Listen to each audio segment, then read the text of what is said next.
ఆంధ్రప్రదేశ్ ప్రభుత్వం mining department వాళ్ళు మంత్రివర్యులు కొల్లు రవీంద్ర గారి ఆధ్వర్యంలో బీచ్ శాండ్ మైనింగ్ మీద క్రిటికల్ మినరల్స్ మైనింగ్ ప్రాసెసింగ్ సంబంధించి అందరూ స్టేక్ హోల్డర్స్ అందరితో కలిసి ముఖ్యంగా ఇండస్ట్రీస్తో కలిసి ఒక కాన్ఫరెన్స్ ఈరోజు ఇక్కడ నిర్వహించడం జరిగింది. ఈ కాన్ఫరెన్స్ చాలా అతి ముఖ్యమైనటువంటి విషయం. ఎందుకంటే ఆంధ్రప్రదేశ్ రాష్ట్రం 970 కిలోమీటర్ల సముద్ర తీరంలో ఈ రకమైనటువంటి మినరల్స్ ఆ ఇసుకలో చాలా ఉన్నాయి. వీటిని బయటకు తీసి ప్రాసెస్ చేసి దేశానికి కావాల్సినటువంటి మొత్తం రేర్ ఎర్త్స్, టైటానియం లాంటి ముఖ్యమైనటువంటి మినరల్స్ని తీసుకురావడం, తద్వారా దేశాన్ని ఆత్మనిర్భర చేయటం, ఆంధ్రప్రదేశ్ రాష్ట్రం చాలా అభివృద్ధి చెందటం అనేటువంటి చాలా ముఖ్యమైన అంశం.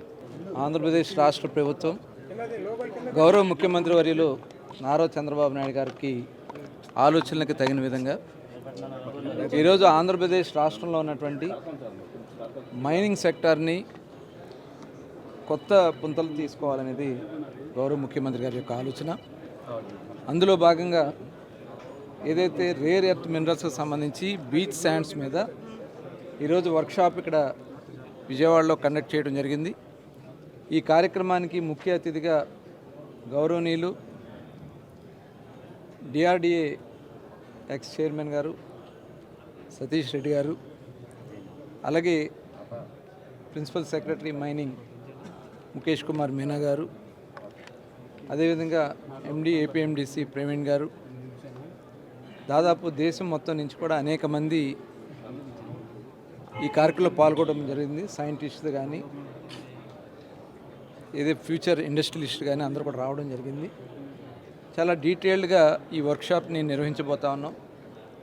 ఎందుకంటే గౌరవ ప్రధాని నరేంద్ర మోడీ గారు భారతదేశాన్ని ఆత్మనిర్భర్ భారత్గా చేయాలనే ఆలోచనతో ఇవాళ మ్యాగ్నెట్స్కి చాలా అవకాశాలు ఉన్నాయి. ఈ రేర్ ఎర్త్ మినరల్స్లో మనం వేరే దేశాల మీద ఆధారపడకుండా మనకున్నటువంటి ప్రాంతాలని అభివృద్ధి చేసుకోవాలనే లక్ష్యంతో పనిచేస్తూ ఉన్నారు.